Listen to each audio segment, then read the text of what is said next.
Hello student. मैं मनीष मालवीय, आपका science teacher, Alvira online school classes में आप सभी का स्वागत करता हूं। हम अब तक क्लास 10th की साइंस में काफ़ी कुछ पढ़ चुके हैं, ठीक है। और अब हम हमारे इस साल के कोर्स के लास्ट अध्याय में हैं, देखिए। और हमारा लास्ट अध्याय जो आज अपन पढ़ेंगे वो है अध्याय 19, जैव विविधता एवं इसका संरक्षण। ये इसका पार्ट 5 है। इससे पहले 4 वीडियो में हमने जैव विविधता की परिभाषा, उनके स्तर, ठीक है, स्तर के बाद हमने भारत की जैव विविधता, विश्व की जैव विविधता के बारे में पढ़ा। फिर जैव विविधता तप्त स्थलों के बारे में, बायोडाइवर्सिटी हॉटस्पॉट के बारे में, उस क्षेत्र को, किसी क्षेत्र को बायोडाइवर्सिटी हॉटस्पॉट या जैव विविधता तप्त स्थल घोषित करने के लिए किन किन बातों का होना जरूरी है, वो भी अपन ने पढ़ा। और उसके बाद अपन ने कल पढ़ा था जैव विविधता का महत्व। जैव विविधता के महत्व के बारे में हमने पढ़ा, जिसमें सांस्कृतिक, जिसमें आर्थिक रूप से महत्व, औषधीय रूप से महत्व, पर्यावरणीय संरक्षण के महत्व और भी कई चीजें थी, ठीक है। तो आज अपन इस अध्याय को आगे बढ़ाते हैं और पढ़ते हैं आज के टॉपिक के बाद। हमने एक चीज कल लास्ट में बात की थी, जैव विविधता के जो सांस्कृतिक, सामाजिक और आध्यात्मिक महत्व के बारे में, कि कई वृक्षों को देव वृक्ष माना जाता है, जैसे तुलसी, नीम, ठीक है, कि इनके नीचे देवों का निवास होता है, देवियों का निवास होता है, ठीक है। कई जानवरों को कई जैसे बैल मान के, जैसे वाहन मान के क्या करते हैं, देवताओं का वाहन मान के उनकी सुरक्षित किया गया। तो ये आध्यात्मिक और महत्व है, ठीक है, आध्यात्मिक महत्व है। जैसे गाय को हम अपन माता कहते हैं, गौ माता कहते हैं, यह भी उनके संरक्षण की एक अनूठी तकनीक है, ठीक। देखिए, तो इस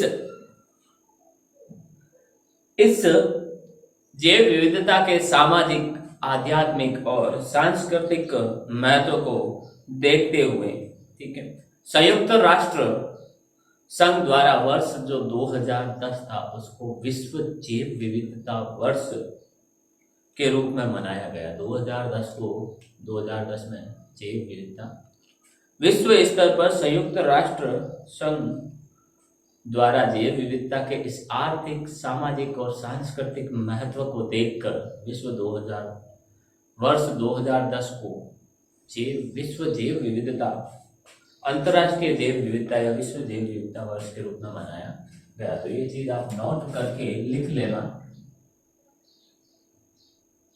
क्या जहां से कल अपन ने छोड़ा है वहीं से आगे अपन को लिखना है। क्या लिखना है कि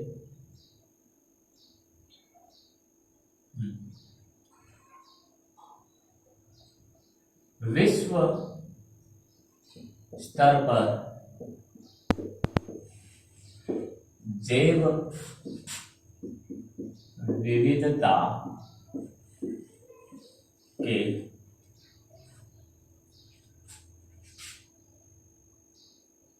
आर्थिक, सामाजिक,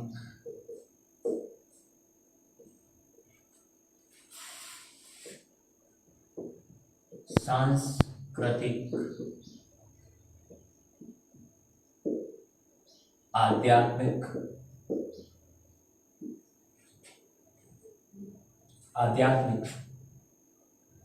महत्व को, आध्यात्मिक महत्व को देखते हुए, आध्यात्मिक महत्व को देखते हुए जो संयुक्त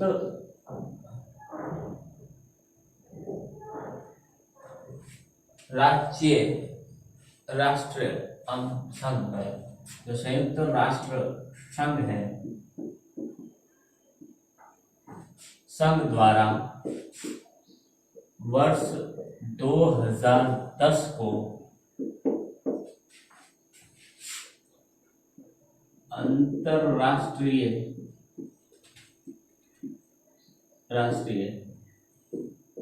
जैव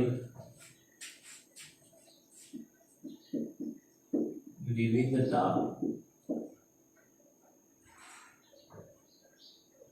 वर्ष के रूप में मनाया गया। जैव विविधता वर्ष के रूप में मनाया गया। कौन सा वर्ष? 2010 को अंतरराष्ट्रीय जैव विविधता वर्ष के रूप में मनाया गया, ताकि क्या हो, इससे क्या हो, ताकि मानव समुदाय, जो मनुष्य है, मानव, ये मनाने का क्या कारण था कि ताकि क्या हो कि जो मानव समुदाय हो जैव विविधता के महत्व को समझे, जैव विविधता के महत्व को क्या करें? समझे। तो ये नोट कर लीजिए आप, स्क्रीनशॉट या लेके। सवाल पूछा जा सकता है 1 नंबर के सवाल में कि अंतरराष्ट्रीय राष्ट्र संघ, जो संयुक्त राष्ट्र संघ है, उनके द्वारा कौन से वर्ष को अंतरराष्ट्रीय जैव विविधता वर्ष के रूप में मनाया गया था? तो वो था 2010 का जो वर्ष था, वो अंतरराष्ट्रीय जैव विविधता वर्ष के रूप में मनाया गया। ठीक है, हम आज अपन पढ़ेंगे जैव विविधता पर संकट। हमें जैव विविधता संरक्षण की इतनी जैव विविधता महत्व है, इसके बारे में इतना पढ़ रहे हैं। क्यों पढ़ रहे हैं? इस पर संकट है, अर्थात जैव विविधता जो है वो धीरे धीरे हमारे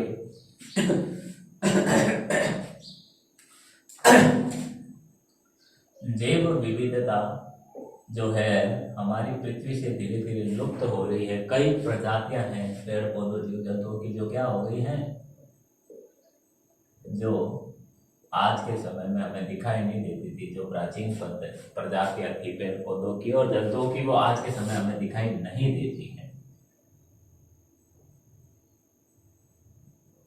जैव विविधता पर संकट के कारण, अब क्या कारण है कि ये जैव विविधता लगातार घटती जा रही है, नष्ट होती जा रही है, इसके बारे में अपन पढ़ेंगे। तो ध्यान दें, देखिए पहला जो कारण है वो है, पहला कारण है प्राकृतिक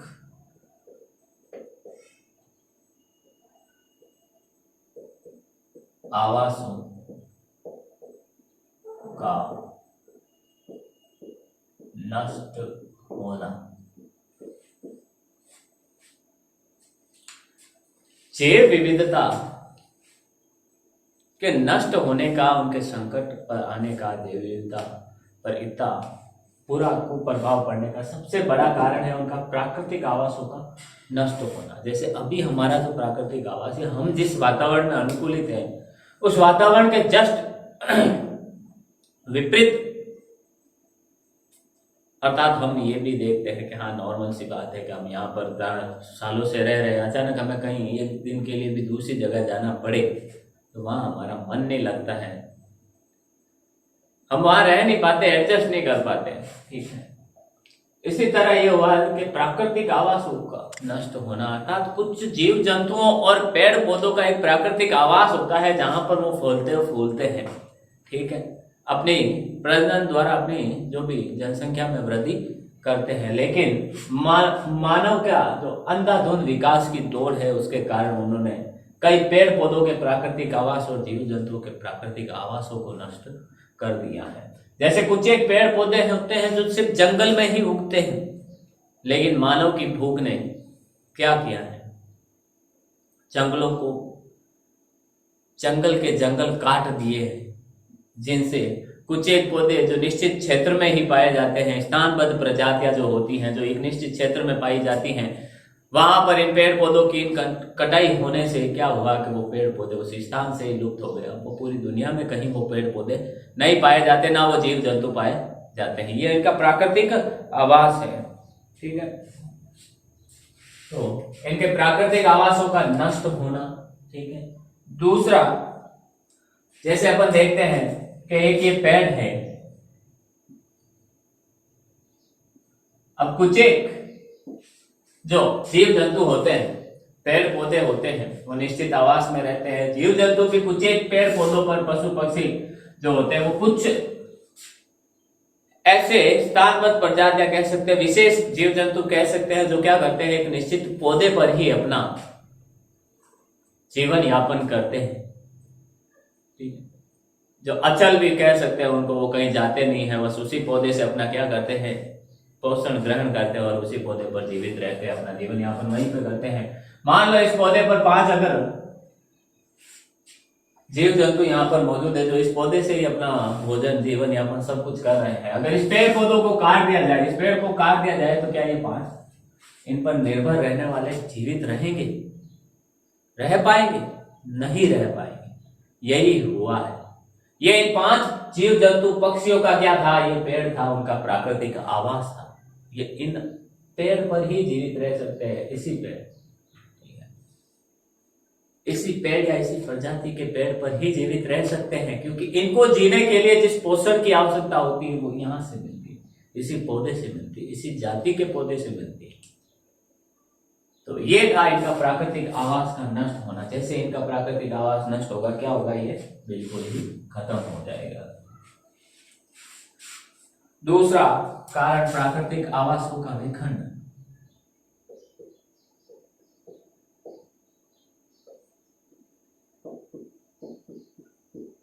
प्राकृतिक आवासों का विखंडन। अब आपको ये दोनों पॉइंट एकदम सेम लग रहे होंगे, लेकिन इनमें फर्क है। एक प्राकृतिक आवास का पूर्णतः नष्ट हो जाना, खत्म हो जाना, जंगल का जंगल जैसे काट के अलग कर दिया हो, वो पूरा उनका जिनका भी प्राकृतिक आवास था वो पूरा का पूरा जंगल काट दिया हो, वो पूरा नष्ट हो जाता है। और एक विघटन होता है, कहा थोड़ी बहुत कटाई, प्राकृतिक आवासों का विखंडन, कुछ जीव जंतुओं का विखंडन हो रहा है। पूर्ण तरीके से नष्ट तो नहीं हो रहा है, लेकिन कुछ ना कुछ कटाई होती है, उनके प्राकृतिक आवासों को नुकसान पहुंचाया जाता है। मानवीय गतिविधियों द्वारा क्या किया जाता है, नुकसान पहुंचाया जाता है। तीसरा कारण है जलवायु परिवर्तन।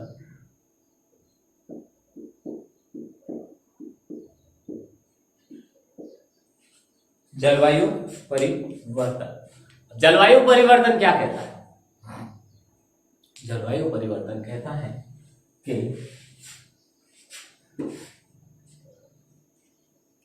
जैव विविधता पर संकट के कारण के रूप में जलवायु परिवर्तन किस हिसाब से आता है? विभिन्न प्रकार के जो प्रदूषण, जल, वायु, मृदा, ध्वनि और ऐसे कई सारे प्रदूषित हैं। इनमें से जल, वायु, मृदा, ये किसी पेड़ पौधे के लिए या जीव जंतु के लिए क्या है, बहुत ही महत्वपूर्ण घटक है। वृद्धि के लिए, जीव पेड़ पौधे की जीवन यापन के लिए, ठीक है, बहुत ही महत्वपूर्ण घटक है, क्योंकि जल पौधे के वाष्पोत्सर्जन क्रिया इन सब चीजों के लिए महत्वपूर्ण है। वायु से CO2 प्राप्त होती है, जिससे वो अपनी प्रकाश संश्लेषण क्रिया, और ऑक्सीजन प्राप्त होती है, जिससे वो श्वसन क्रिया करते हैं। मृदा से कई सारे खनिज लवण प्राप्त होते हैं, मृदा से कई सारे खनिज लवण प्राप्त होते हैं। ये खनिज लवण, इन सब चीजों के प्रदूषित होने से जैव विविधता को, यानी पेड़ पौधों और जीव जंतुओं को क्या हुआ, उचित पोषक पदार्थ न मिलने से, क्योंकि वो अपना भोजन इन्हीं से ग्रहण करते हैं, पेड़ पौधे इन्हीं से ग्रहण करते हैं, और कुछ और बाकी जो जीव है, ठीक है, वो क्या करते हैं, बाकी जो जीव हैं वो तो उन्हीं पर निर्भर रहते हैं, पेड़ पौधों से अपना भोजन ग्रहण करते हैं, फिर जिनको पेड़ पौधे खाते हैं वो शाकाहारी जंतुओं को मांसाहारी जंतु खाकर अपना भोजन ग्रहण करते हैं। जब यहाँ से शुरुआत में उपभोक्ता जो खाना बनाता है पेड़ पौधे, ठीक है, उन्हीं में वही धीरे धीरे नष्ट होता जाएगा, तो उन पर निर्भर रहने वाले क्या होंगे, जीव जंतु पेड़ पौधे सब नष्ट हो जाएंगे, ठीक है। और ये सब जलवायु परिवर्तन के कारण हो रहा है कि हाँ, दूषित जल, प्रदूषित वायु, मृदा प्रदूषण, जलवायु परिवर्तन के कारण हमारे चारों तरफ के वातावरण में ऐसा परिवर्तन आ रखा है कि हाँ, उसमें कुछ एक पेड़ पौधे इस परिवर्तन के अनुरूप खुद को एडजस्ट नहीं कर पाते, अनुकूल नहीं कर पाते, और वो जीव विविधता से नष्ट होते जा रहे हैं, पृथ्वी से नष्ट होते जा रहे हैं। इसी तरह है पर्यावरण प्रदूषण। क्या है? पर्यावरण प्रदूषण। पर्यावरण प्रदूषण के बारे में भी हमने देख रखा है, जल, वायु, मृदा, ये पर्यावरण प्रदूषण में आते हैं, ठीक है। पर्यावरण प्रदूषण से आसपास का वातावरण बिल्कुल नष्ट हो रहा है, ठीक है। अगला है चौथा और से पांचवा कारण क्या है इन जैव विविधता पर संकट के कारण का, तो देखिए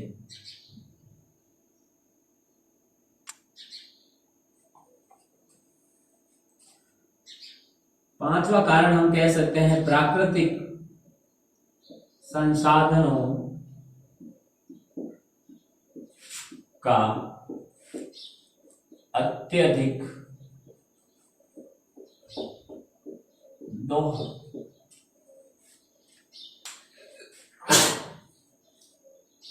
जो प्राकृतिक संसाधनों का अत्यधिक दोहन हो रहा है, यानी मानव पूर्ण रूप से किस पर निर्भर है, ठीक है। शुरुआत से ही प्राकृतिक संसाधनों के रूप में जो प्रकृति में पाए जाने वाले सभी संसाधन है, साधन है, उन पर मनुष्य प्रत्यक्ष और अप्रत्यक्ष रूप से हमेशा से निर्भर रहा है, ठीक है। लेकिन मानव ने अपने विकास को तीव्र गति से करने के लिए, हम अपना विकास तीव्र गति से करने के लिए इन प्राकृतिक संसाधनों को अत्यधिक उपयोग में लेना शुरू कर दिया, अत्यधिक काम में लेना शुरू कर दिया है, जिसके कारण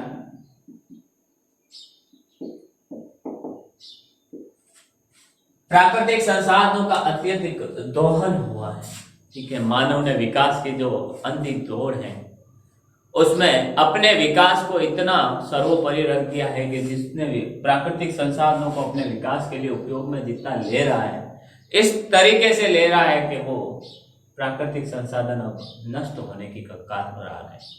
जैव विविधता पर इतना संकट हो रहा है अब कि हमारे पहले एक क्षेत्र में कई सारे जीव जंतु पेड़ पौधे पाए जाते थे, वो जैव विविधता होती थी। अब एक हमारे चारों तरफ का जलवायु, पर्यावरण और प्राकृतिक संसाधनों के अत्यधिक दोहन से चारों तरफ का जो वातावरण है इतना प्रदूषित और इतना हानिकारक हो चुका है कि जिस क्षेत्र में सभी जीव जंतु और पेड़ पौधे पाए जाते थे, इतनी जैव विविधता पाई जाती थी, अब वहां पर वही पौधे और जंतु जीवित रह पाते हैं जो उस परिवर्तित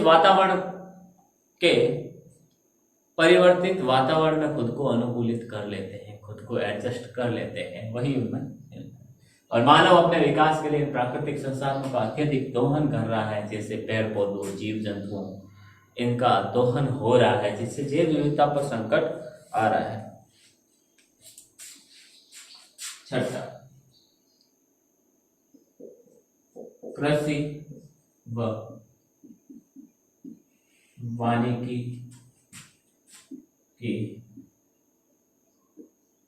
व्यावसायिक प्रवृत्ति।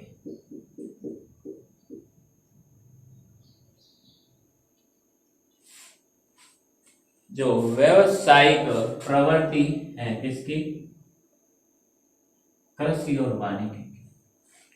प्राचीन समय में जो कृषि खेती की जाती थी, वानिकी बागवानी की जाती थी, वो सिर्फ मनुष्य अपनी आवश्यकता की पूर्ति करने के लिए, यानी जितनी मनुष्य को आवश्यकता है उतने ही करता था, ठीक है। अपने इतनी ही खेती और कृषि करता था, बोता था, जिससे वो क्या करता, अनाज को ग्रहण कर लेता, अपना भूख नहीं रहता, अपनी भूख अपने और अपने परिवार का पालन पोषण कर सकता।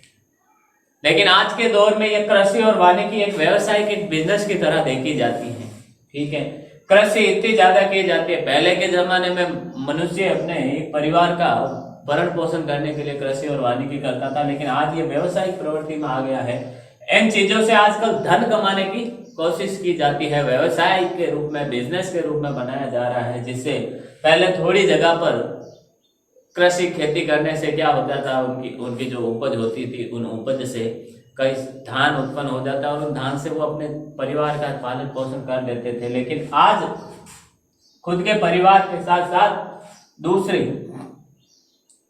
इतनी ज्यादा बढ़ा दिया है इन चीजों को, इनकी जो कृषि और वानिकी होनी चाहिए, मैं नहीं कहता नहीं होनी चाहिए, लेकिन इतनी ज्यादा अब होने लग गई है कि ये एक व्यवसाय के रूप में देखी जाती है। ठीक है,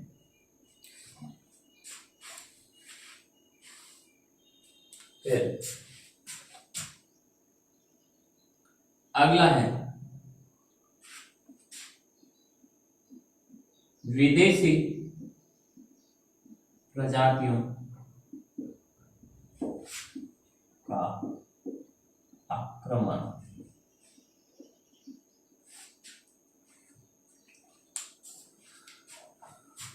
विदेशी प्रजातियों का आक्रमण हमारे देश में, यानी भारत की जो जैव विविधता है, यहाँ पर जो जीव जंतु पेड़ पौधे पाए जाते हैं, इन पर विदेशी प्रजातियों का आक्रमण हुआ है। अर्थात हमारे देश में पाए जाने वाले जो पेड़ पौधे जीव जंतु है, हमारा देश की जो जलवायु है वो उनके लिए क्या है, अनुकूल है।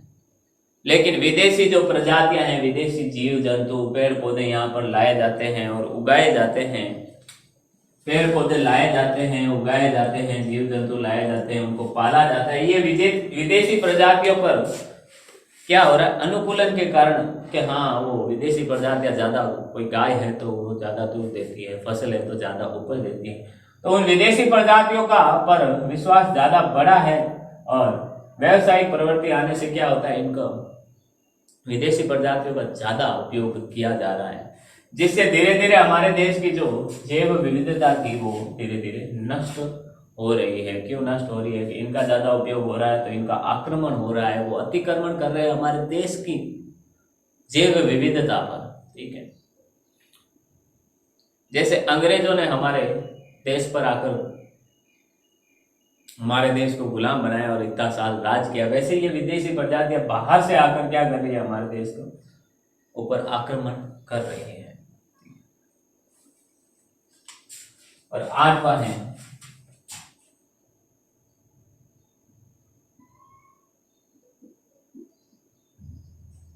अंधविश्वास एवं अज्ञानता। ये सबसे बड़ा कारण हम कह सकते हैं जैव विविधता पर संकट के कारण के रूप में। क्यों? क्योंकि आज के लोग अभी तक इतना पढ़ने लिखने के बाद भी अंधविश्वास और अज्ञानता को शिकार हो गए हैं। वो पढ़े लिखे अज्ञान है, पढ़े लिखे मूर्ख जिसे अपन कह सकते हैं। कई पेड़ पौधों को इसलिए काट दिया जाता है, हम सुनने को भी मिलता है, हम बच्चे थे तब भी सुनने को मिलता था कि उस पेड़ के नीचे नहीं जाना, वहां पर भूत रहता है, वहां वो रहता है। ठीक है, और उस पेड़ों को कटा दिया जाता है। कुछ जीव जंतुओं को देखा जाता है तो बोला जाता है कि ये जीव जंतु अशुभ है। ये सब अंधविश्वास की बातें होती हैं। जीव जंतुओं को देखा जाता है ये अशुभ है हमारे लिए, और उनको मार दिया जाता है, उनका शिकार कर दिया जाता है। ठीक है,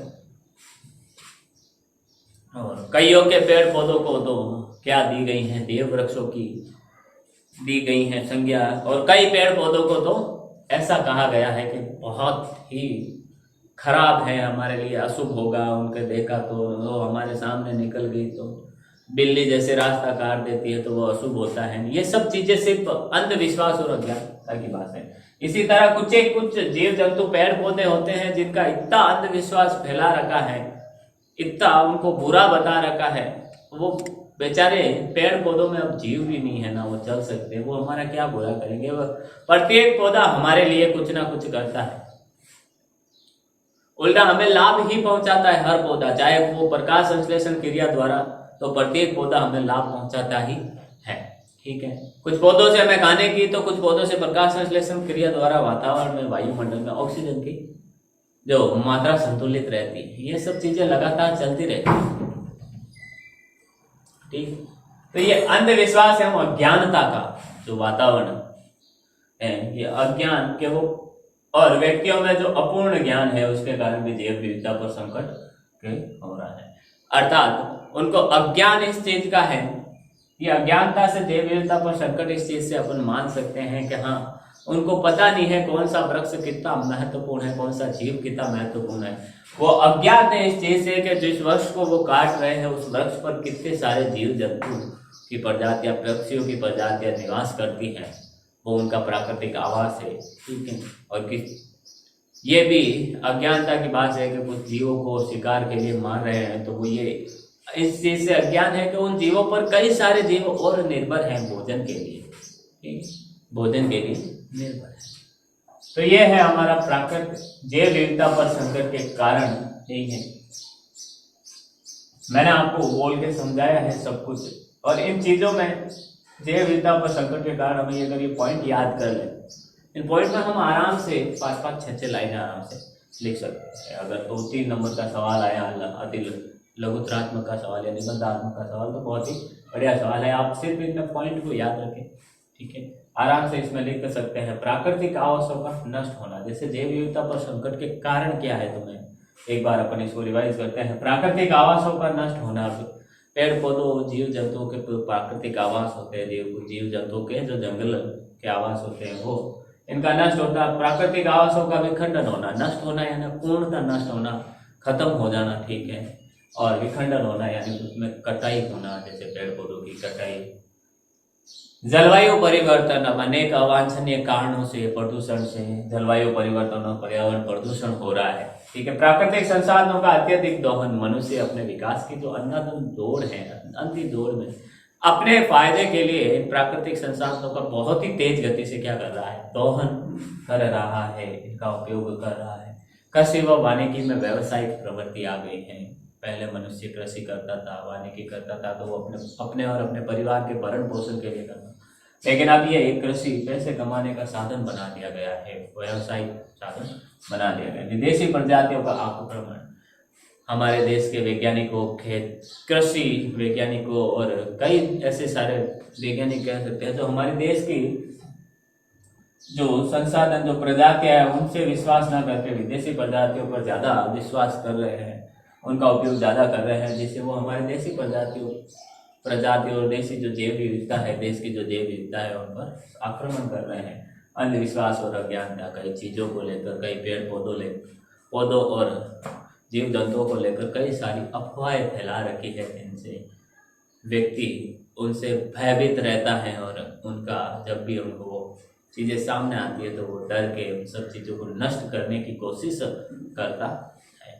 तो ये था हमारे आज जैव विविधता पर संकट के कारण पर हमारा ये पार्ट।